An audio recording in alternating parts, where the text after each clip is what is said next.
Good evening, I'm Brian Reagan, and this is Tyler Kelly. And we welcome you to Twilight Talks. Twilight Talks. And tonight we're in Matthew 24. And Brother Tyler, if you don't mind, read verses 1 through 6. It says, Then Jesus went out and departed from the temple, and his disciples came up to show him the buildings of the temple. And Jesus said to them, Do you not see all these things? Assuredly I say to you, not one stone shall be left here upon another that shall not be thrown down. Now as he sat on the Mount of Olives, the disciples came to him privately, saying, Tell us, when will these things be? And what will be the sign of your coming and of the end of the age?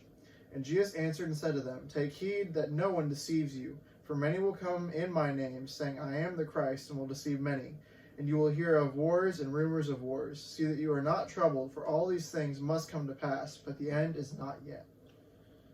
So as we come to this, there are a lot of correlations between Matthew 24 and the book of Revelation.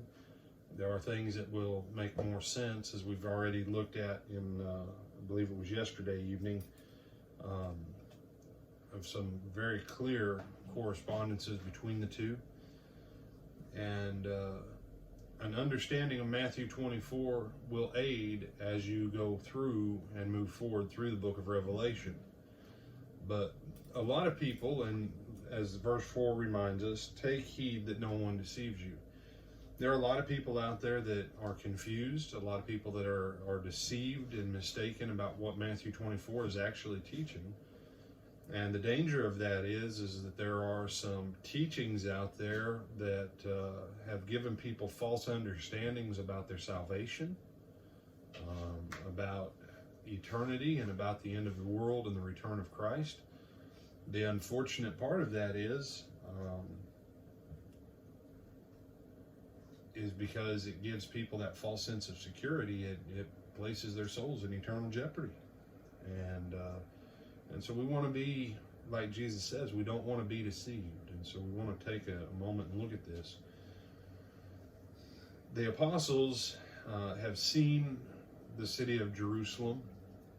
And when you think Jerusalem, think like Washington, D.C., with all that marble and all that granite, just some absolutely gorgeous architecture. The temple itself should have been numbered among the ancient wonders of the world.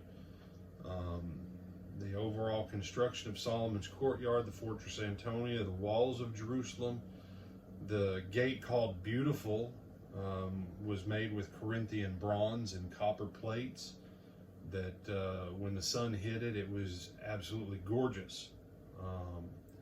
So, I mean, just an amazing city.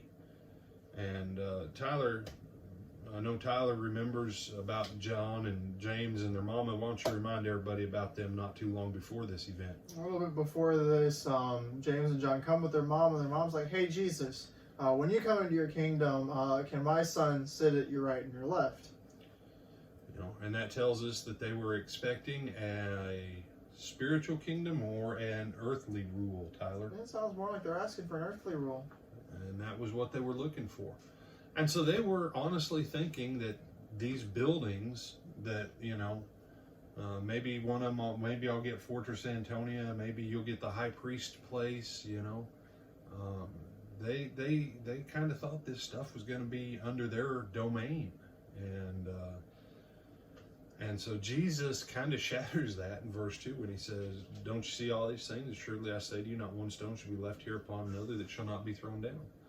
Imagine if you're taking a walking tour of Washington, D.C., and your guide looks at you and says, 40 years from now, there's not going to be one stone left on another of all these monuments.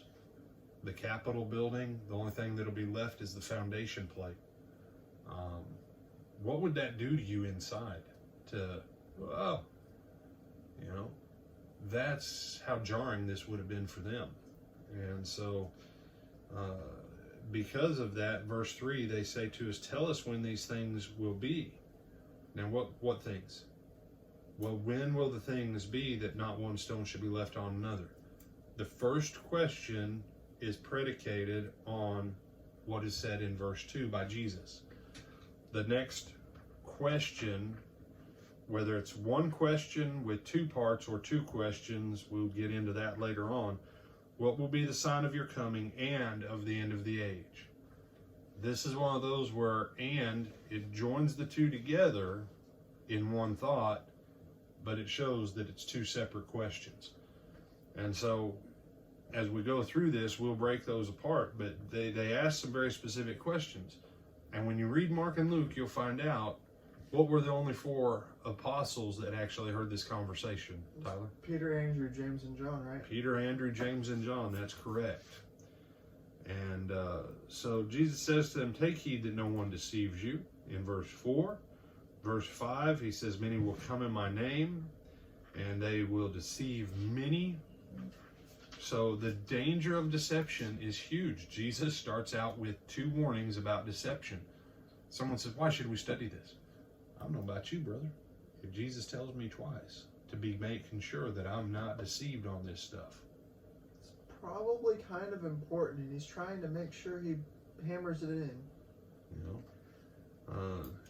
And I've had people, oh, brother, I'm clear on this, and I'm thinking, well, when was the last time you heard preaching and teaching on it? When was the last time you studied this thing through? And I know, and then you find out, and then when you do the class on it, they're like, well, what's this verse mean? It's like, okay, so you didn't study it, you were in danger of being deceived. And as we go through this, here's my promise that I'll make to you. What we look at and what we say, it will be confirmed into two categories. Either it's already happened, or it is yet to happen, and we'll connect it across with other verses that correspond. It'll be that simple. So that when we're done, you can say, I'm clear on this. I'm not in danger of being deceived on this. Because verse 6, and this is where we'll close out. Verse 6 says, you'll hear wars and rumors of wars, see that you're not troubled, for all these things must come to pass, but the end is not yet. Jesus says, right out of the gate, don't be deceived. Don't be deceived. And then he starts with the first deception. And that is that political upheaval and war, people think that means something about Jesus coming again. And Jesus says that has nothing to do with anything about my return. The end is not yet. And so, as we look at this and we look at the things in Revelation that correspond, what did it mean to those who heard it? How did it play out in the first century? And then how do we understand and apply it into our lives right now, today, in the 21st century, in America, but not even in America. I mean, this lesson will apply whether you're in America or the Philippines or China or wherever. Don't be deceived. Don't be deceived. And right out of the gate, don't mistake the signs that are what most people call signs as being signs of the end, because Jesus says, and it ain't even close when you see this one. You got some other thoughts on this, Tyler? No, sir. Okay.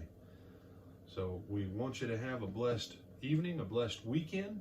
Lord willing, we'll see you at the 10:30 service. If you are in the Lake Butler area, we welcome you to come to our 10:30 service this Sunday morning at the Lake Butler Church of Christ.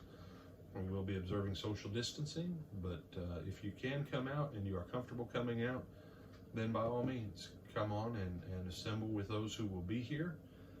And other than that, we will see you either in person or on the video feed.